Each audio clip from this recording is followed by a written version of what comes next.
Hi, I'm Jeff Ranke, Editorial Director of Manufacturing.net and Manufacturing Business Technology. Welcome to Security Breach.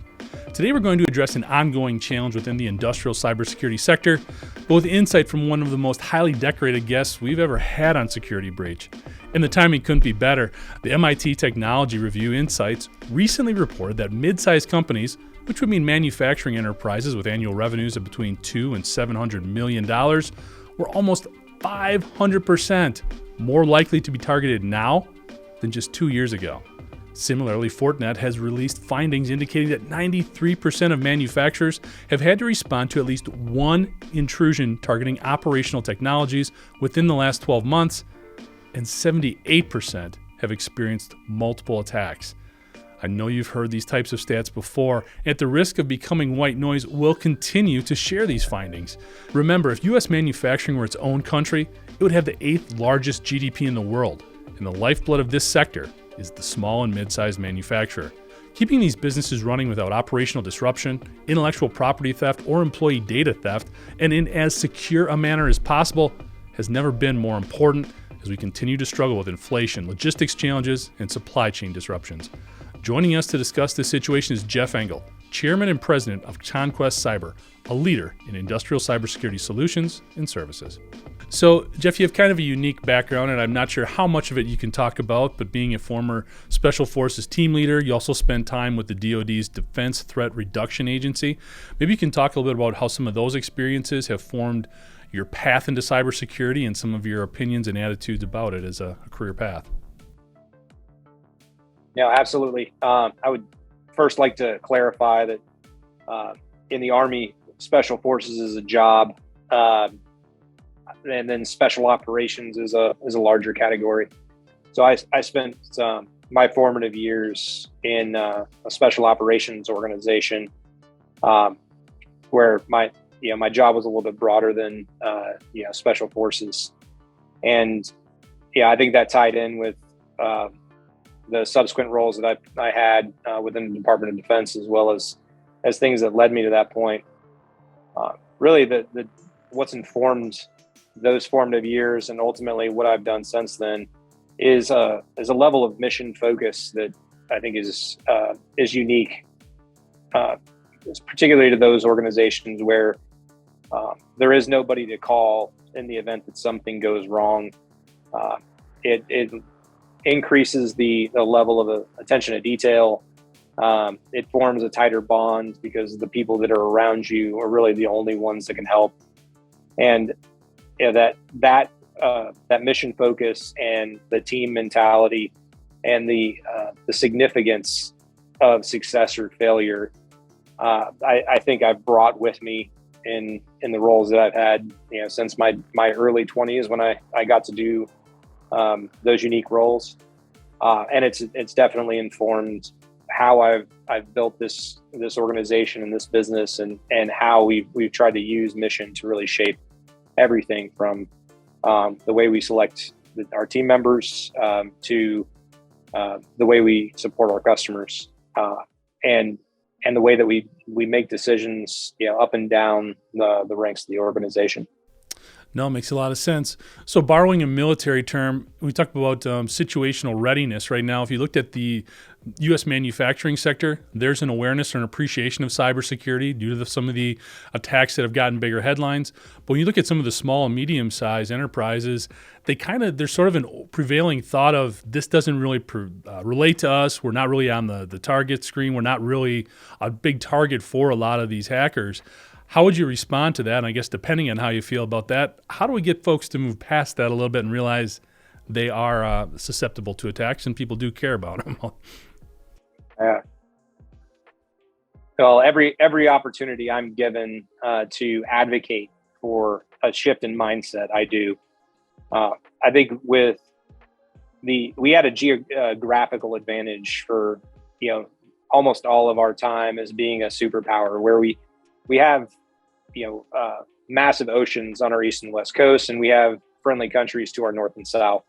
So that geographic position, in the United States, has really given us a competitive edge, along with the diversity that you have from coast to coast. With the adoption of additional technologies and globalization and global connectivity, we've really lost that advantage when it comes to the domain of cyberspace. So whenever anybody within any sector, critical infrastructure sectors in particular, which manufacturing is a part of, doesn't understand that the front line is on their front doorstep. I give a series of examples of where manufacturing has been a critical support for our national defense strategy, and why the smaller and mid-market manufacturers, along with all of the other critical functions that kind of meet that category, are actually the most heavily targeted parts of our critical infrastructure sectors. So the small budgets, focus on generating margin and hitting bottom line targets, making manufacturing more streamlined through technology. All that does is increases the attack surface, and our adversaries are not exclusively focused on the big names that everyone recognizes, but the significant support infrastructure that's provided by small and mid-market manufacturers to really all aspects of society. And from an adversary perspective, that's where I would go, because they have access to the same information. They've got largely access to some of the primes and name suppliers, and they do niche services, which without them, ultimately it has ripple effects across American society and our national defense strategy. So if you could find me a manufacturer that doesn't in some way, shape, or form support our way of life, which ultimately makes them a target, you'd be educating me, because I haven't run against one yet. No, absolutely. Another military term, it's a target-rich environment for the bad guys out there in terms of the manufacturing sector, regardless of size or product that's going out the door. So when you look at some of the vulnerabilities then that are out there, what are some of the areas that you're seeing exploited most frequently? Are there certain areas where manufacturers really need to be aware of they're being targeted in this general area? Yeah, I would say that really you look across the hundreds of thousands of organizations that make up some elements in manufacturing. The amount of resources that are being put towards their individual cyber defense and then their larger collective defense is not on par with what the adversaries are putting towards attacking them.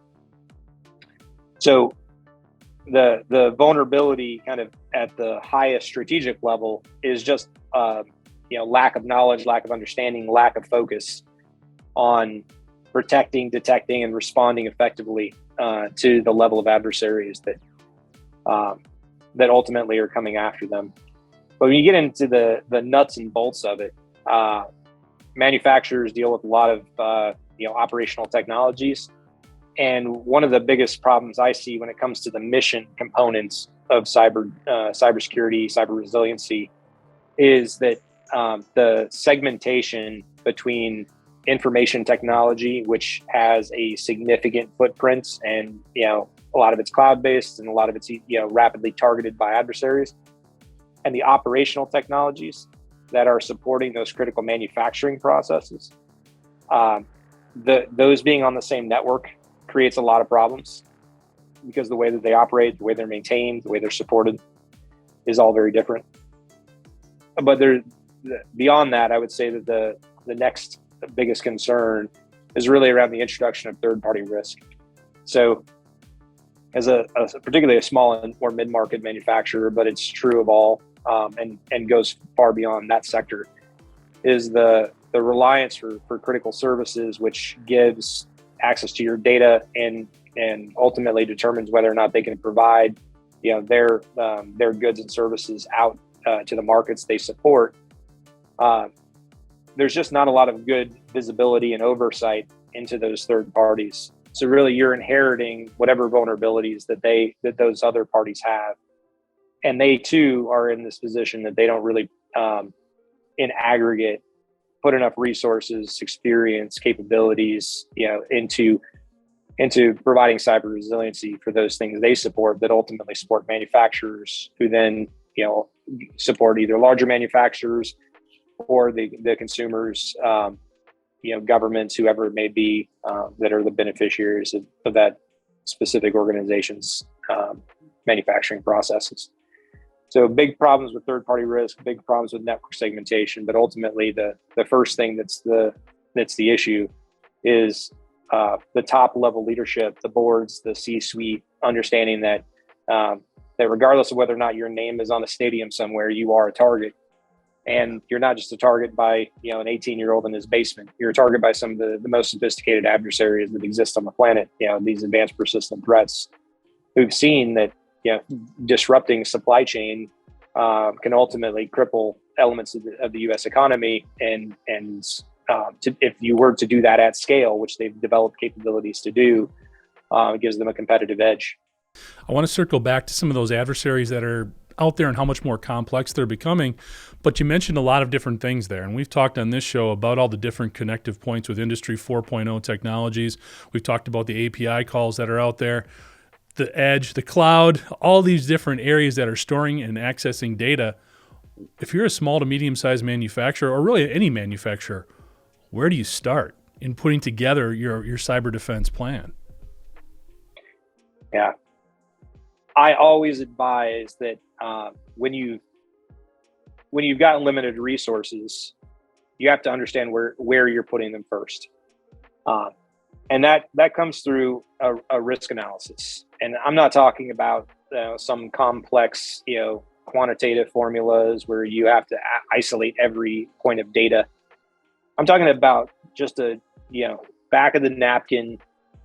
If I was sitting around a CEO group with my peers, what would they say I was incompetent if I did not understand to be a potential scenario I might face? So things like ransomware, scenarios that you're provided by your cyber insurer, industry publications provide some examples of things that have happened to other, similar organizations. Just taking that and understanding some scenarios that you should be designing your program around is an incredibly critical first step. And then everything else you need exists. That's the one thing that's kind of unique to your organization, is understanding, or your vertical, how you do your business, what you do, how that potentially might get targeted by an adversary. And then you've got all of the resources available, the NIST cybersecurity framework. You've got regulatory requirements that may provide an overlay to that. Like if you're a manufacturer that provides something to the Department of Defense or a tier 1 DoD industrial base prime contractor, you've got that NIST 800-171 overlay. You've got DFARS clauses you may have to hit. So when you take the combined compliance requirements, which are generally based off of broad realization of risk, and you take the kind of the NIST cybersecurity framework overlay of identifying what's important, assessing the risk to it, putting the protective measures in place, detection, response, recovery, all that. It doesn't have to be 500 pages worth of policy. It doesn't necessarily have to be, millions of dollars worth of technology. If you have a general sense of what you do, how you do it, why a bad guy might target it, and you put some things in place, then you're in a better spot than most organizations are. The fact that you're just a little bit of focus will get, it would have a significant impact. Absolutely. Circling back to some of those adversaries, is there anything you're seeing now in terms of either new groups emerging or new tactics coming forward? In manufacturing, ransomware gets a lot of headlines with JBS, with Colonial Pipeline, things like that have happened in the past, and there are others as well. Is there anything new that's sort of popping up on your radar screen, either as a group or, again, as some of the new tactics that are being used? So, groups like to change the name to protect the guilty. The adversaries that are out there they're largely pretty well established, particularly the ones that I concern myself with the most. And those are the nation state level advanced persistent threats, which it creates a little bit of cognitive dissonance, right? The things that you hear about in the news are largely because they took actions on the objective. They actually executed that ransomware and tried to get funding. The ones that are more concerning to me use the same processes, the same ability to access those environments, and they build a persistent presence over time to where they could take that action. And it's essentially the same thing, whether you actually ask for a ransom or you just encrypt the system and prevent them from being able to access it. Yeah.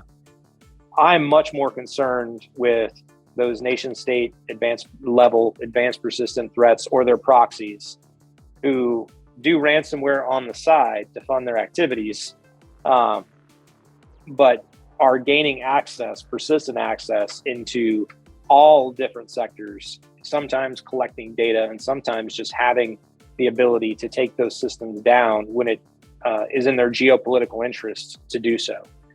And I have, some working theories around, colonial pipeline and the timing of that and how that ties back to the Russian invasion of Ukraine.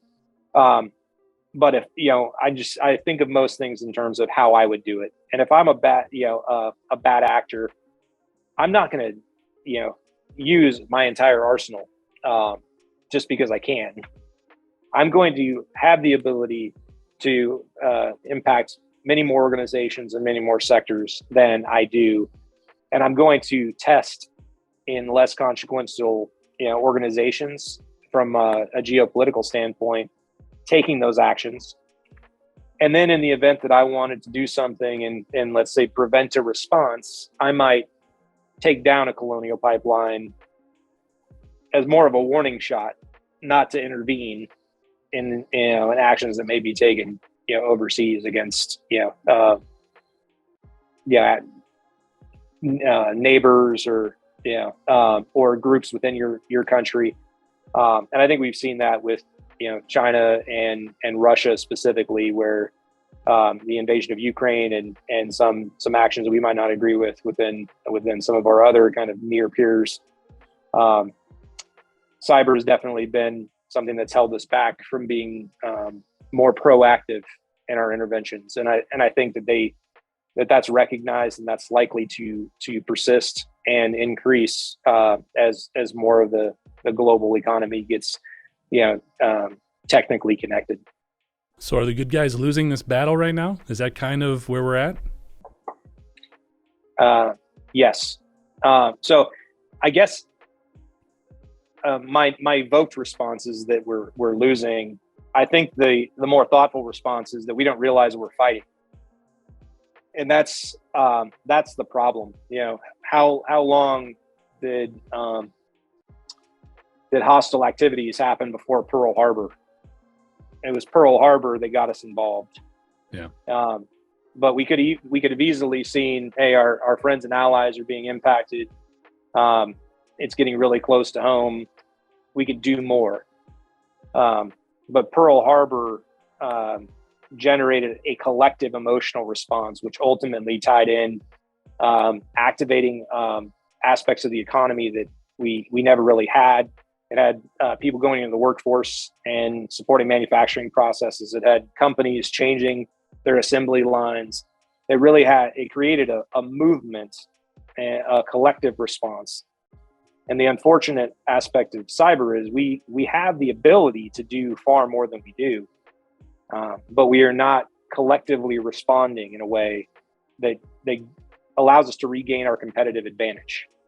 If we were to mobilize in the ways that we have in the past, there's no question that we would be winning in this conflict.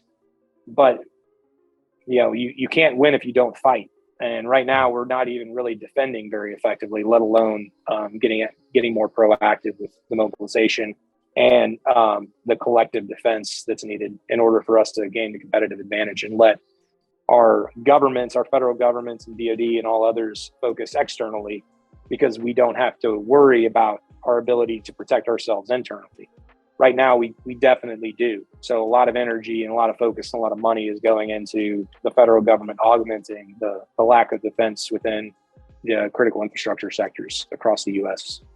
So do you think more transparency could be part of the solution with that? I mean, we had the SACA passed earlier this year, but that's really only for those critical industries that the government has selected as part of the infrastructure or national defense. Still leaves a lot of manufacturers not included in that. If those individuals had to be more transparent and share more information about their attacks, do you think that could help with the collective sort of coming together a little bit?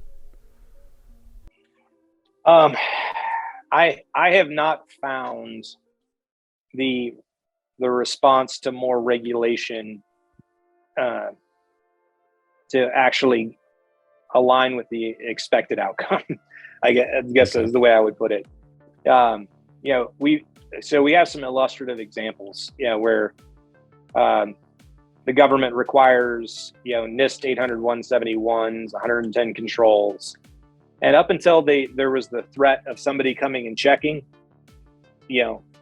tens of thousands, hundreds of thousands of organizations just said, yes, absolutely.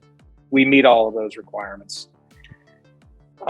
So when it comes to the implementation, regulations, and frameworks with no threat of accountability and impact, you're going to see a small subset of organizations that do the right thing, and everybody else is going to continue business as usual until they get fined, and then they'll determine the cost of the fine in relation to the cost of avoiding it. Yeah. And many of them will still choose to risk it. When it comes to transparency first requires you to have visibility, and unfortunately, if you don't know, you don't have to tell anybody. And sometimes that results in people sticking their head in the sand and not looking, and not, effectively monitoring and not identifying that there's a real event. So I think we're moving from a legislative and a regulatory standpoint to a position where you can't avoid in a position of leadership across these sectors. At least having a conversation around cyber. I think that's probably the most significant impact. But if there isn't a translation from fiduciary responsibility to moral obligation, they're going to do the absolute minimum.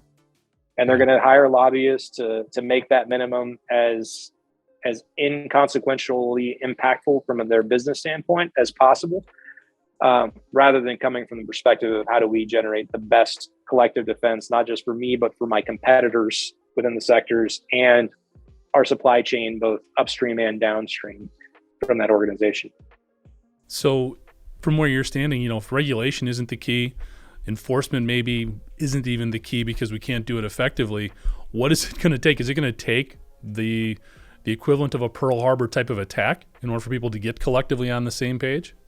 I think it would take more than a Pearl Harbor style of attack at this point, because the gap between the general consumer and the business leader, and the gap between the business leader and the cybersecurity professional, those gaps are too significant.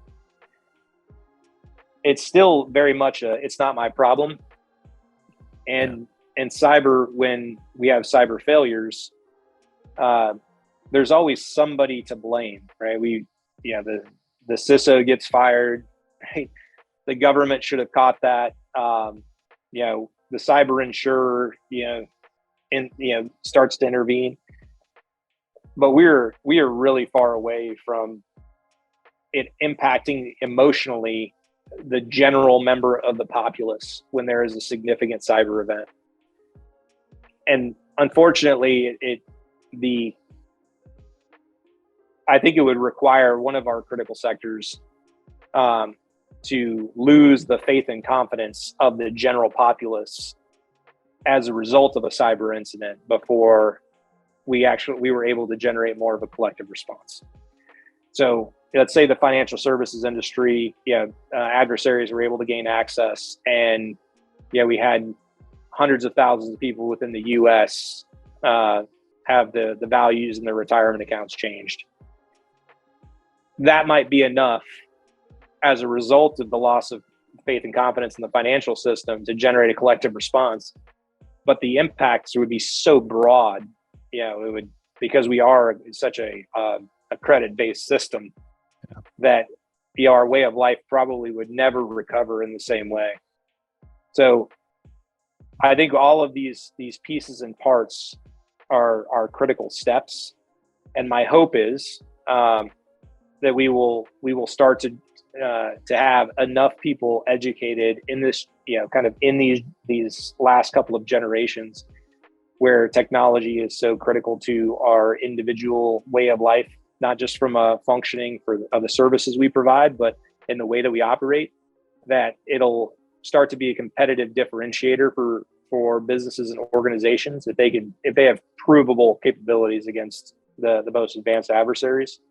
And our government can start focusing on, externalizing some of that to be more of a deterrent, rather than focusing on just providing, just-in-time support to these sectors after they've been attacked. Yeah. So right now, are you seeing some companies understanding and knowledge of cybersecurity and their unwillingness to share some of that information because they see it as a competitive advantage within their sector? Yeah. So from a cybersecurity industry standpoint, I think we have a number of factors within the industry that are driving some bad behaviors. Everything from private equity and VC funding, and how that ends up driving organizations to focus on a niche rather than a more complete solution.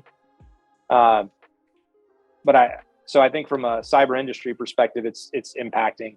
I think we're starting to see some organizations at the top level, the largest enterprises, use security as a competitive differentiator. But I haven't seen that really translate into the bulk of enterprises in the manufacturing sector or many of the other critical infrastructure sectors, because their upstream and downstream ecosystem is essentially looking for cost savings, particularly with the way the economy is going.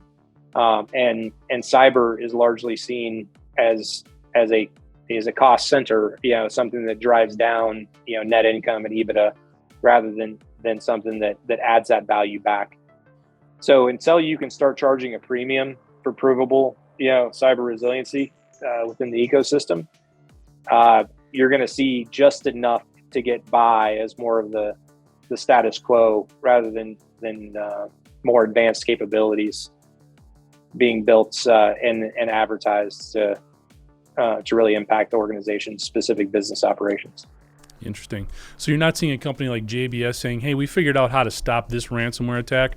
We're not going to share that because that way this attack might be successful on Tyson, for example. It's not evolved to that level yet, or has it? No, I don't think most organizations have, a nefarious intent, or if they thought that they could do some, provide some information or what have you that would ultimately benefit, the sector, even if it's competitors, that they would really hold that back. And I think the reason that's not getting shared is more because when things happen, if it doesn't make it to the news, they don't want to say it. So, there's still going to be a negative impact on your business in the aftermath of a breach. And if you were to self-report and provide that information to a competitor, that maybe not public knowledge, that's still, largely going to be seen as too high of risk to most business leaders. Yeah. So one of the things I've given a lot of thought to, and I've been talking to a lot of my counterparts around, is how do we provide that and anonymize it, but still make it actionable? Yeah. So just internally with our organization, we'll see an event in one of our partner customer organizations, and we will take that and we will anonymize it. We will provide the necessary protective and detection response capabilities to all of the others. So there is kind of a microcosm of collective defense, but getting that to the next level, and not just be an intelligence bulletin like everybody gets from InfraGard or DHS or who else, but make it actually actionable within their environments. I think if we can get there, then that'll be a significant help, partially because you can't stick your head in the sand when it's tangible and specific to your organization, and partially because most of these organizations get it, they just don't know what to do with it. So that taking that information and making it really actionable is going to be key to helping, while not requiring additional investments or additional expertise that really isn't available. Excellent. I ask this question of everybody who comes on the show, and I think I've got a good idea where you're going to fall with this one, but ransomware is a huge issue for manufacturing for a number of different reasons. When you're hit with a ransomware attack, there is that ultimate decision of whether to pay or not to pay. Where do you stand? What is your take? What's your opinion on that response? I'm going to give you a lawyer answer, and because it depends. There's a general saying you don't negotiate with terrorists, but sometimes you do, right? Most organizations now within manufacturing have some sort of cyber insurance. They've got critical functions that they provide. And you can't say that one answer overall is going to be right for everybody, or the consumers, their organizations they support.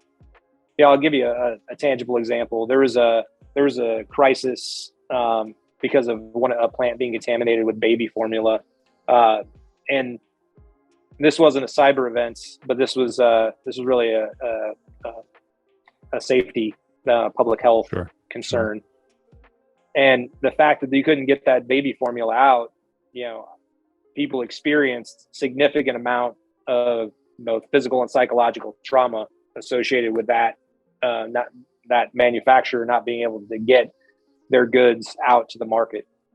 So would you say, don't pay a $10,000 ransom, and if it's going to mean that babies may die, not be able to get the formula that they need? Absolutely not. I mean, as a general rule, paying ransom incentivizes more ransomware in theory, right?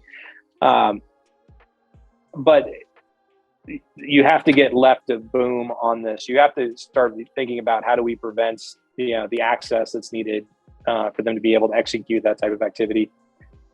Because once they can get in, once they can release that payload, whether you pay the ransom or not, it doesn't really impact your mission at that point any differently. You may pay the ransom and not be able to unencrypt the data. So it has to be part of a risk analysis. You've got to make the best business decision and understand where you fit in the supply chain before you just make a blanket statement like we will or will not pay. And you're not the only one who gets a vote at that point either. Unless you're a single owner of a privately held enterprise, the odds are that there's there's a cyber insurer involved. There are other considerations like the impact of the board, whether or not it's public. All of those things have to come into play, because now you're just trying to react and get off of the X, right? You've already started to deal with some of those consequences. So getting on the other side of that is going to take primacy over a theoretical or philosophical view on whether or not you should come out of pocket. No, fair enough. So, Jeff, I think we talked about the stuff that's going to keep us all up at night a little bit too much. Let's talk about some of the good guys and maybe some of the things that Conquest Cyber is up to. Our mission is from the beginning has been to protect the sectors that are critical to our way of life, and we are seeing that being beyond a mission statement means that we're dealing with the type of adversaries that most organizations are not really thinking about. We think about mission and the services that those critical infrastructure sectors and government provide and do that ultimately impact our way of life. Without them, we would not have the opportunity that we have. So that means that we're typically talking about things that nobody else is. When you talk about ransomware, I'm thinking access, supply chain disruption, the ability to encrypt, access, exfiltrate, potentially critical data that can be used to target other sectors. So what we've been really working on is trying to connect those dots between the risk that organizations are exposed to and the operations they're performing. And that means that we're taking a much more strategic view on the relationship between the different organizations within the sectors themselves, the relationships those sectors have with government, and trying to up everybody's game, to trying to help with that mobilization, so we all realize that we're all kind of on that thin digital line between order and chaos. So, getting to more customers, getting to more sectors, solving more of the administrative challenges around compliance, while really not stopping there and getting past compliance as fast as possible into provable effectiveness. That's where we've been spending our time. And obviously, with where we sit, we've been dealing with a lot of nation state level, adversaries that are, attacking our partners and customers. But that's the kind of stuff that, gives us energy. It validates that what we're doing, is a continued service, and it informs a lot of how we support not just that organization, but all the other organizations on a day-to-day basis. So really, it's been a very dynamic year for us, particularly with the Russian invasion of Ukraine, and in response after last year of Log4j and Log4Shell and the Microsoft Exchange server access. I mean, it's been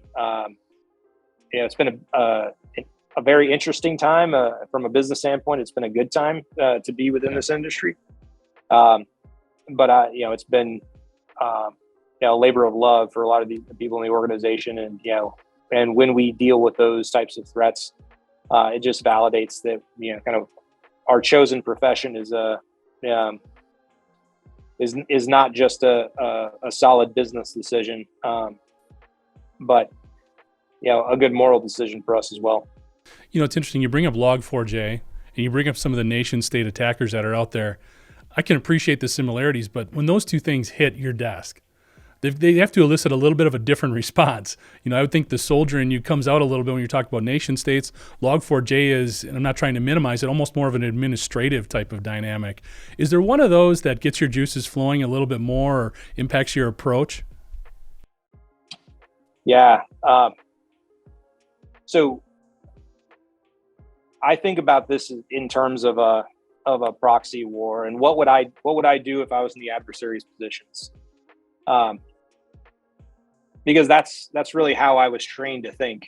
Growing up in the special operations community, it was never a good versus evil, type of mentality for us. It was always a healthy level of respect that's required to understand what motivates them to do things like, strapping on a suicide vest.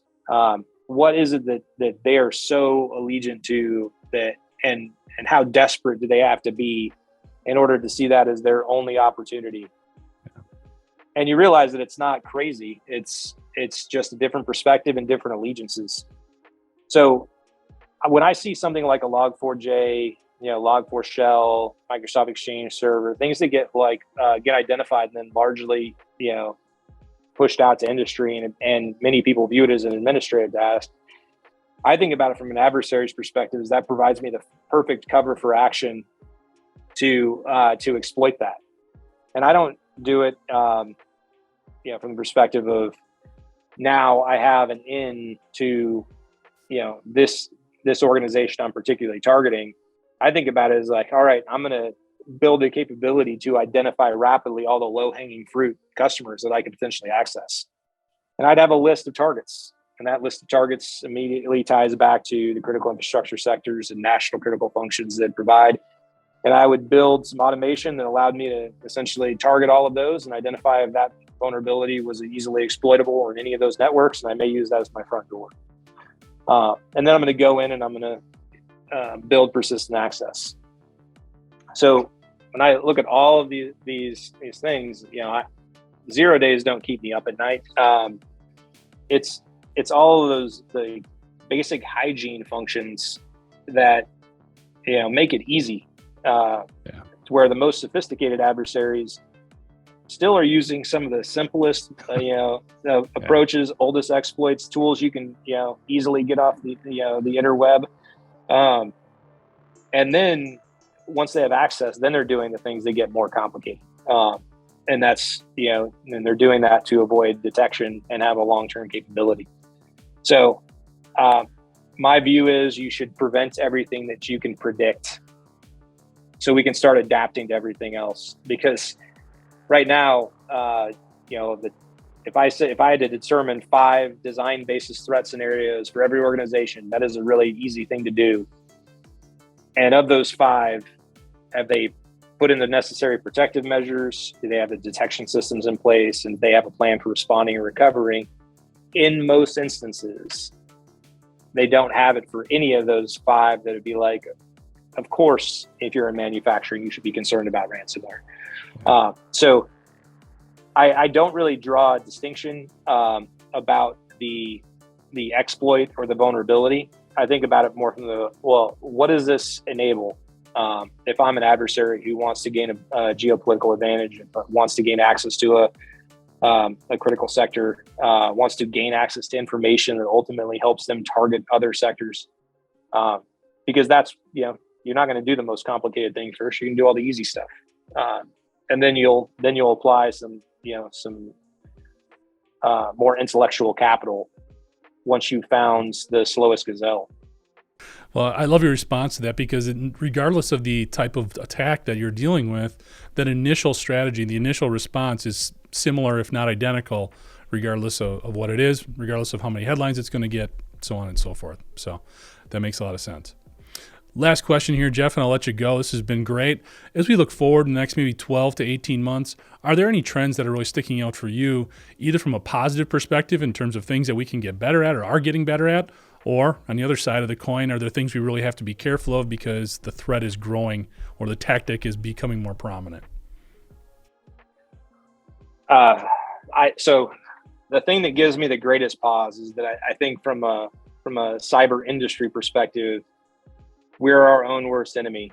If you go to some of these conferences, you'll see really, innovative capabilities, emerging capabilities that are that have massive potential to impact our collective defense. And as soon as they get a little bit of traction, all of the marketing, makes it to where it's impossible to determine whether it's a real capability or it's just marketing jargon. And it makes it hard for customers, for cybersecurity and IT leaders and staff to know what it is that they're getting and what it protects them against, how it enables them to provide better detection, response, and recovery. So, aside from the marketing jargon, I think the areas that are that I think are really positive trends is the concepts around cybersecurity mesh. And unfortunately, because it's starting to gain traction, everybody at the next conference, insert, known cybersecurity conference here, everybody's going to be saying how they're part of the cybersecurity mesh. But really, for us, it's about connecting risk and operations back to risk, and doing it in a way that is actually consumable, not just to technologists and cybersecurity professionals, but to business leaders, so they have transparency and context to make better decisions. So I think the next buzzword that actually gets me excited is cybersecurity mesh. And unfortunately, the thing that upsets me is that now everything is going to be called cybersecurity mesh, just like everything has been called, XDR and all of that. But my hope is we'll see some additional consolidation, and then maybe a shift in mindset now that there's some changes in the economy, that it's not just, get a bunch of VC cash, build a really light MVP that only does one thing and then get it gobbled up by a larger business. But we'll start to see some innovative companies that really have a broader impact on our collective defense and on people's mindsets, and enable some greater mobilization. Start to gain traction and not just be overwhelmed by some of the cybersecurity companies that have either gotten a head start or the ones that have gotten a massive amount of money based on the idea of a product that never really comes to fruition. Real quick, give us your take on cybersecurity mesh in terms of defining it very broadly. Yeah, so from my view, cybersecurity mesh essentially pulls all together the different domains of cyber and the types of data that are needed in order to deliver those outcomes, from risk analysis to threat intelligence to vulnerabilities to the actual operations that allow you to protect and detect and respond to them, and does it in a way that normalizes the data and ultimately enables you to connect more of those dots and get to some more predictable outcomes. So without the normalization of data and the telemetry, it's really impossible. You end up writing 1,000 different APIs into your platform in order to connect a few of those dots. Or if we just get to a point where we get to a standard language, almost like wrenches, you have standard and metric. If we could just get to an equivalent point rather than everything being a special snowflake, then I think we'll be able to get further faster. But it will ultimately result in a significant amount of consolidation in the industry, which right now I think is probably deserving of it, given how many tools exist to do really, really wonky niche things. Thanks, Jeff. For more information on the work Conquest does, you can go to conquestcyber.com. Thanks for joining us today. And to catch up on past episodes, you can go to manufacturing.net, IEN.com, or mbtmag.com. You can also check Security Breach out wherever you get your podcasts, including Apple, Amazon, and Overcast. And if you have a cybersecurity story that you'd like us to explore here on Security Breach, you can reach me at jeff@ien.com. For Jeff Engel, I'm Jeff Ranke, and this is Security Breach.